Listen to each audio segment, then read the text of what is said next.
Hi, my name is Rose Watson, and what am I learning to give up in this season? I wouldn't say that I necessarily surrendered anything in this season of my life. It was stripped. I am super stubborn, and it was stripped. But this notion that I had, that God had given me this intellect, I've just never been really good at anything except for school. And so God gave me this intellect, like I'm going to lead with that. And I tried to lead in my marriage, being an intellectual. I tried to raise my children using intellect as my fuel. I tried to drive change at organizations and nonprofit strategy as an intellectual. And in this season of my life, which is a repeat season, a pattern, so about 3 years ago, I went through the same thing. I've lost everything. Marriage stripped, children wayward, unemployed, stripped, because intellect in isolation and outside of God, it just leads to isolation. It just leads to pain.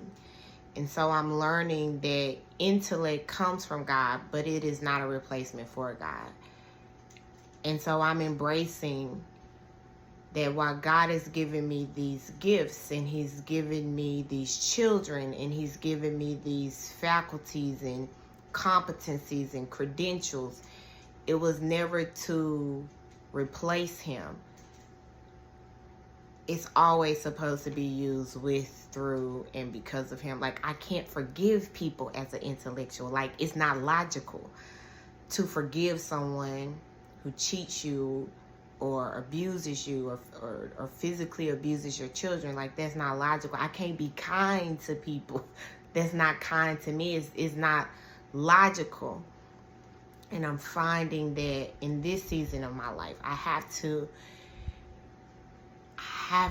embrace God and put Him first. Because, like, I know the scriptures. My mom, my grandmother, my godfather. You're talking about a family history of carrying the mantle for God. And then you can miss being in relationship with Him. And that's what I'm embracing. That He wants to be in deep relationship with me. And He wants me to seek Him first, not rely on my intellect, not rely on the things that I have, but to rely on Him. Because when all of these things were stripped from me, He never took Himself away from me. And so that's where I am. I pray that your series and Woman Evolve Surrender, that it touches the lives of many, many women, and that it brings glory to God. All right. Thanks.